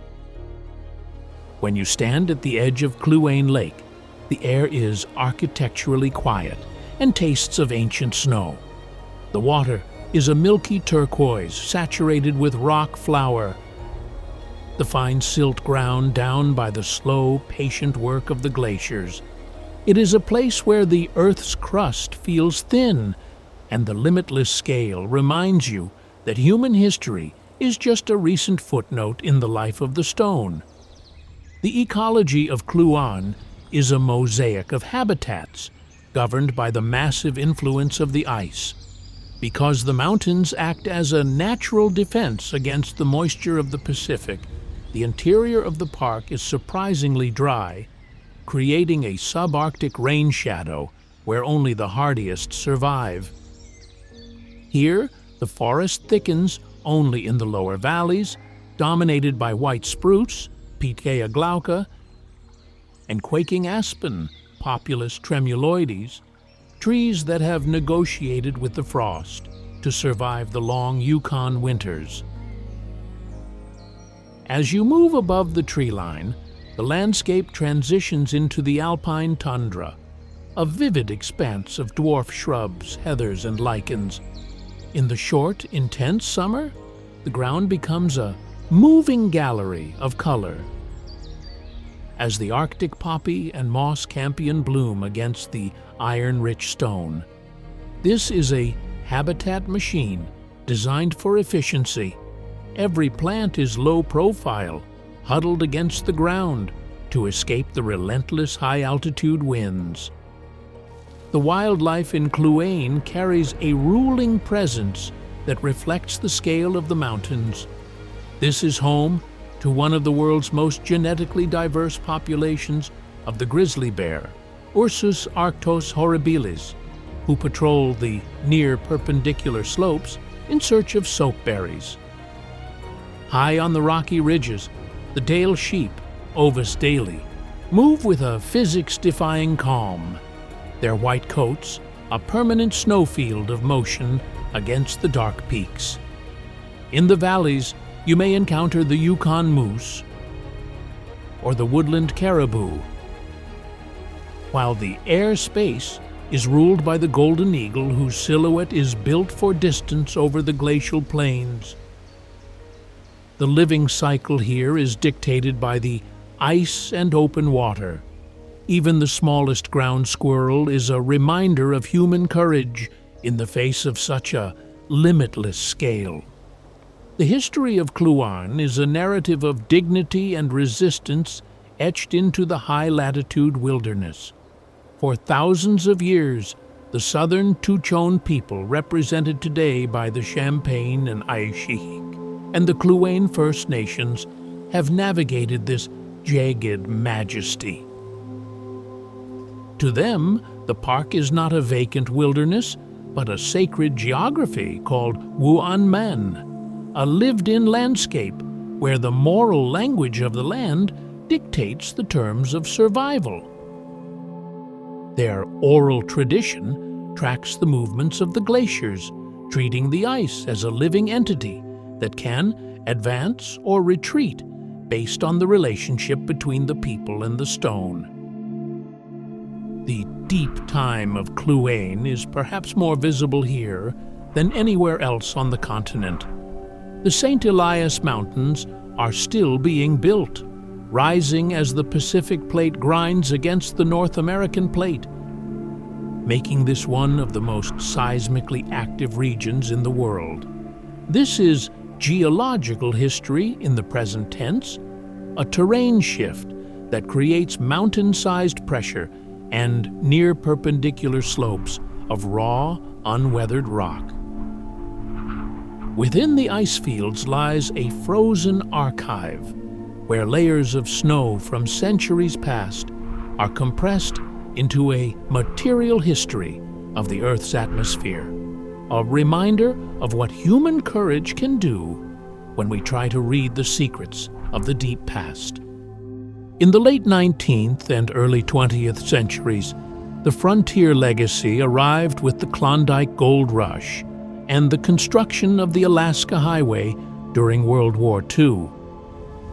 This brought a layering of military time and industrial pressure to the region, leading to the uncomfortable, motivating truth of the park's creation in 1972. At the time, the establishment of the park initially sealed off the land from the First Nations, a turning point in the history of the Yukon. Today, however, Kluane is a crossroads for a new kind of history. It is a movement that keeps trying to complete the work it started, as the park is now co-managed by the First Nations. This restoration of memory ensures that the sacred geography is no longer just a scenic backdrop, but a place where self-governance is not abstract, and the material history of the southern Tuchone is recognized as the permanent grain of the land. The culture of Kluane is a living heritage defined by the magnetic handshake between the high-altitude wilderness and the resilience of the people who call the Yukon home. Architecture here is not about ego. It is a mountain myth made real through the logic of survival. In the gateway communities of Haines Junction and Destruction Bay, the buildings reflect a rustic style of heavy timbers and low profiles, designed to huddle against the ground to withstand the biting metallic chill of the subarctic winds.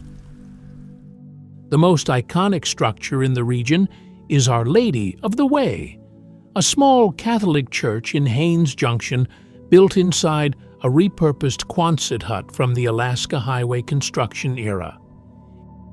Its curved metal form is a material history of the 1940s frontier legacy, proving that human courage can turn the debris of military time into a place of sanctuary. It stands as a vivid reminder of the patchwork history of the Yukon, where the street plan is often dictated by the ruins of the road that opened the north.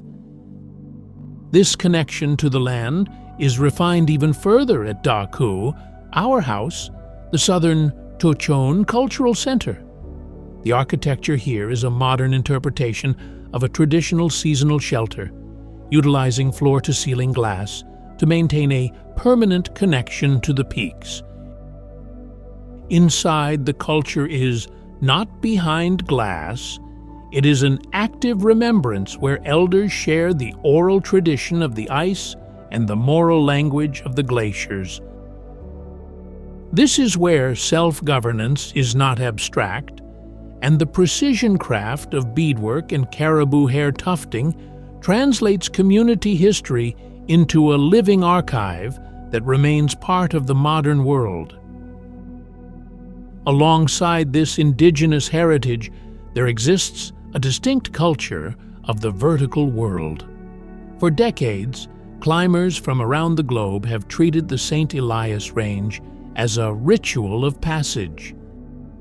Their recurrent ritual of base camps and summit bids on Mount Logan has created a unique society that lives by the rule of the ice, adding a layer of human history preserved in grit and perseverance to the silence of the peaks.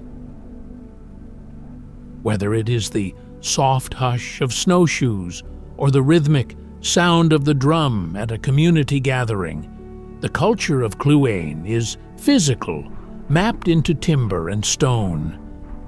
It is a lived-in landscape where the precision craft of survival is the highest form of art. The legacy of Kluane is an uncomfortable, motivating truth that in a landscape of such limitless scale, the only constant is change. Since its designation as a UNESCO World Heritage Site in 1979, it has transitioned from a contested frontier into a global benchmark for reclaiming the narrative. The co-management between the Parks Canada and the First Nations is a star-shaped philosophy of governance, proving that self-governance is not abstract when the land itself is the primary teacher. However, the hand of the climate is currently rewriting the frozen archive of the ice fields. The glaciers of the St. Elias are retreating at an accelerated pace, a terrain shift that alters the flow of rivers and the mosaic of habitats in the valleys below. Protecting this kingdom of the giants requires more than just maps. It requires an active remembrance of the moral language that has allowed life to persist here since the last ice age. As the sound of the city drops away and we leave the near perpendicular slopes and permanent snowfields of the Yukon, our route turns east toward the deep canyons of the Northwest Territories. We are trading the crushed rock and glacial silt for the thunder of falling water and limestone labyrinths. We move from the roof of the continent to the land of the Great River at our final destination, Nahanni.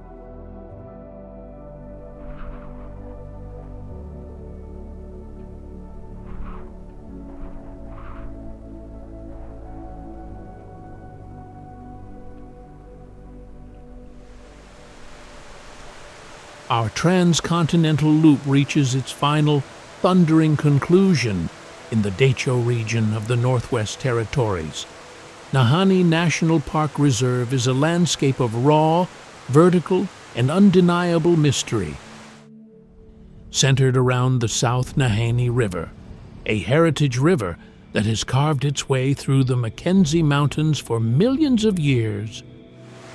This is one of the few places on Earth where the rivers are older than the mountains they inhabit, a geological history that predates the very lifting of the range. The geology here is defined by limestone labyrinths and deep, narrow canyons that drop nearly a kilometer to the river floor. This is a world of karst topography, where water has dissolved the soft stone into a cracked mosaic of sinkholes, underground rivers, and the famous first, second, third, and fourth canyons. The landscape is a frozen archive of the power of water, most visceral at Nalicho, Virginia Falls, where the river suddenly drops 90 meters, twice the height of Niagara, around a central spire of rock known as Mason's Rock. The air here is architecturally quiet, but for the constant, distant thunder of the falls. In the Sunblood Mountains, the iron-rich stone glows a deep ochre in the subarctic light, contrasting with the tea-dark water of the river. Because this area remained largely unglaciated during the last ice age, the landscape hasn't been smoothed down. It remains jagged and unrefined, a reminder of what human courage can do when navigating a terrain that has been carved by water and refined by time without the interference of the ice. The ecology of the Nahanni is a habitat machine, fueled by the river's constant motion and the unique microclimates of its deep canyons. Because parts of this region escape the hand of the glaciers, it serves as a refugium for species that have persisted here for millennia. The air is a constant contrast between the cool, damp mist of the river and the dry, subarctic heat of the limestone plateaus. In the valley floors, the forest thickens with white spruce and balsam poplar, while higher up, the alpine tundra provides a vivid mosaic of dwarf birch and hardy wildflowers. Near the thunder of Nalicho, the constant spray creates a unique mist zone ecology where rare orchids and lush mosses thrive in a cathedral of green that feels entirely separate from the rugged mountains above. The wildlife here carries a quiet authority and a ruling presence. The Dall sheep, Ovis dalli, are the masters of the near-perpendicular slopes, their white coats stark against the iron-rich stone. In the river corridors, the grizzly bear and the woodland caribou move through a lived-in landscape of old-growth timber. But the true wonder of the Nahanni is found in its limestone labyrinths, where specialized species like the little brown bat navigate the deep cave systems. The airspace is the domain of the golden eagle and the peregrine falcon, who use the canyon rims as viewpoints that make the entire valley feel like a world unto itself. This is a living cycle that has remained uninterrupted for thousands of years, a place where the life inside the scar of the canyons is as resilient as the stone itself. The history of the Nahanni is a narrative of dignity and resistance held by the Dean people of the Decho, who have lived in this limestone labyrinth since time immemorial. To the Dean, the river is not just a feature of the map, but a sacred geography that provides a moral language for survival. Their oral tradition is filled with stories of the Naha, a mysterious tribe said to have once inhabited the high canyons, creating a material history that blends with the mist of the river and the jagged majesty of the peaks. The deep time of Nahanni is unique because it is unrefined by the last ice age. While the rest of the continent was being smoothed by glaciers, this region stood as a refugium, allowing the South Nahanni River to keep its ancient course, cutting through rising mountains like a saw through wood. This is geological history in its most raw and undeniable state, a record of tectonic collisions and the slow, patient work of water dissolving the iron-rich stone. In the early 20th century, the frontier legacy took a turn toward the mythic. Tales of the Klondike gold rush overflowed into the Nahanni, bringing prospectors in search of tropical valleys and lost gold mines. This era left behind uncomfortable, motivating truths in place, names like Headless Creek and Dead Men Valley, creating a mountain myth made real that fixed the Nahanni in the global imagination as a place of human history preserved in grit and legend. Today, the park is a crossroads where the frontier legacy meets the restoration of memory. It was the first site in the world to be named a UNESCO World Heritage Site in 1978, recognized for its permanent snowfields and deep canyons. It is a movement that keeps trying to complete the work it started. As the Decho First Nations and Parks Canada co-manage the land, ensuring that self-governance is not abstract. And the sacred geography of the Dean remains the permanent grain of the North. The culture of the Nahanni is a living heritage defined by the magnetic handshake between the deep canyons and the Áísínai'pi people of the Decho. In this land, the architecture isn't found in permanent cities, but in the precision craft of mobility and survival. The traditional moose-hide boat, a massive, sturdy vessel built to navigate the tea-dark waters and rocky rapids, represents a material history of engineering that allowed entire families to move through the limestone labyrinths of the north. In the small gateway community of Nahanni Butte, the architecture reflects a rustic style of necessity, where wood and stone huddle against the ground to withstand the biting metallic chill of the subarctic winter.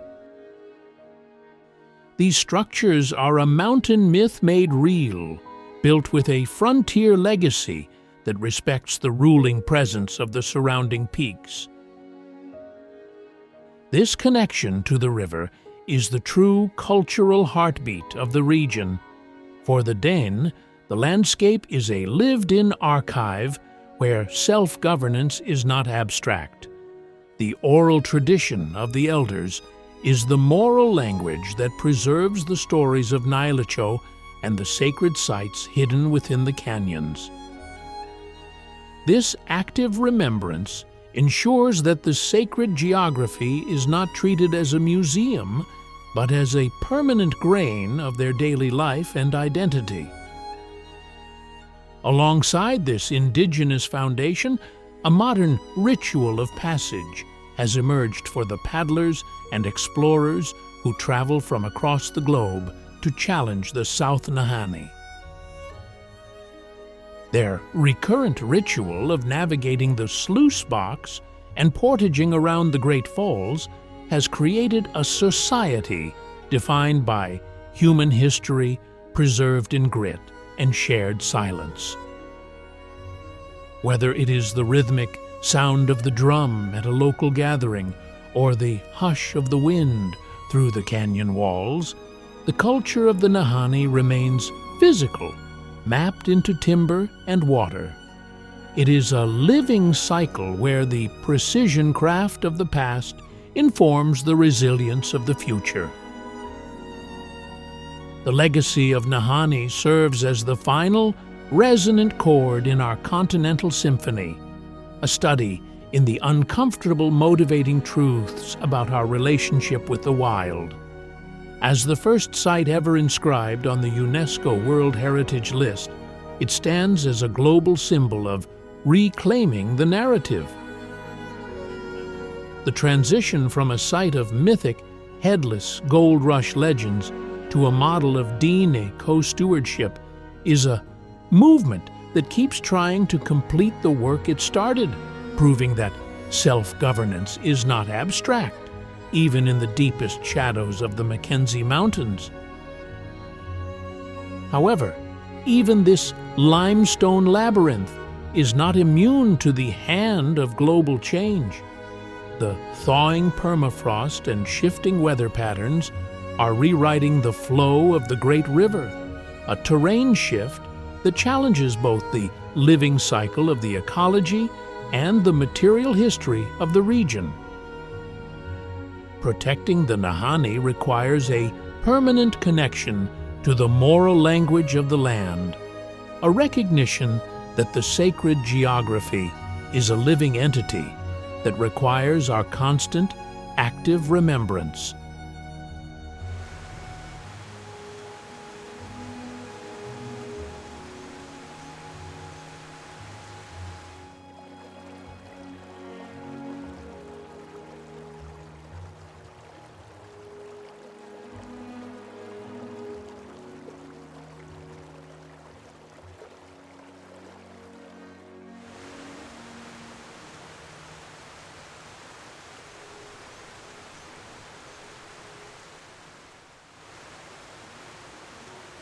As the thunder of Nalicho fades into the distance and the sound of the city begins to return, our journey across the northern frontier reaches its rest.